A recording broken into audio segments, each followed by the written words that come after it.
Olá pessoal, hoje vamos aprender como que é um circuito RLC alternado, utilizando o aplicativo Solve Elec, que é um programa gratuito com a função de criar circuitos elétricos de corrente contínua ou alternada. Ao abrir o programa, ele estará configurado para a corrente contínua, mas se você clicar neste botão, ele se alterará para a corrente alternada. Além disso, esse programa contém várias ferramentas. Eu vou apresentar a função de algumas delas para vocês. A primeira ferramenta tem a função de selecionar e mover objetos.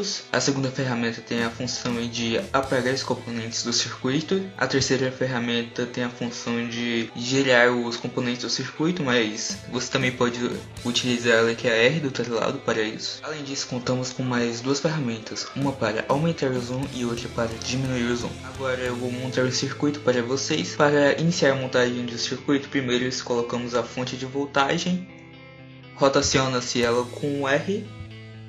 Depois colocamos um resistor, também rotacionado com R.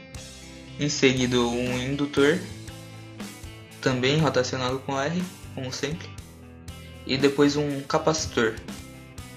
Em seguida nós ligamos os três através do cabo, assim os deixando em paralelo. Depois que ligarem os cabos, nós vamos adicionar um amperômetro na frente de cada um dos três, novamente rotacionado com o botão do teclado R. Depois disso, vamos terminar de ligar o circuito. Logo após você ter concluído seu circuito, você vai nesta barra inferior e adiciona os valores.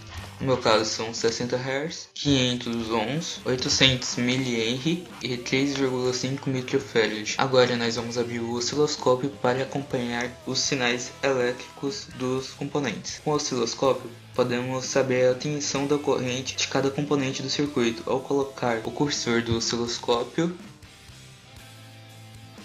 sobre qualquer ponto das ondas, e nós podemos mover esse cursor com o mouse e melhorar a precisão com as setas do teclado. Por exemplo, caso queira medir os valores de tensão de cada componente, você pode simplesmente observar a legenda do lado do gráfico e comparar com o circuito feito. Assim você saberá qual linha representa cada componente. Como por exemplo, o I1 representa o resistor, o I2 representa o indutor e o I3 representa o capacitor, sendo respectivamente o resistor azul, o indutor verde e o capacitor rosa. Para saber qual componente está atrasado, basta observar a sua formação na onda. Se ele se forma antes da fonte de tensão, neste caso o capacitor, ele está adiantado. Se ele se forma após esta fonte de tensão, neste caso o indutor, ele estará atrasado. Neste circuito, a onda do capacitor termina no pico da fonte de tensão, sendo adiantado exatamente em 90 graus, enquanto o indutor, por iniciar o pico da fonte de tensão, está exatamente atrasado em 90 graus. Então é isso, galera, e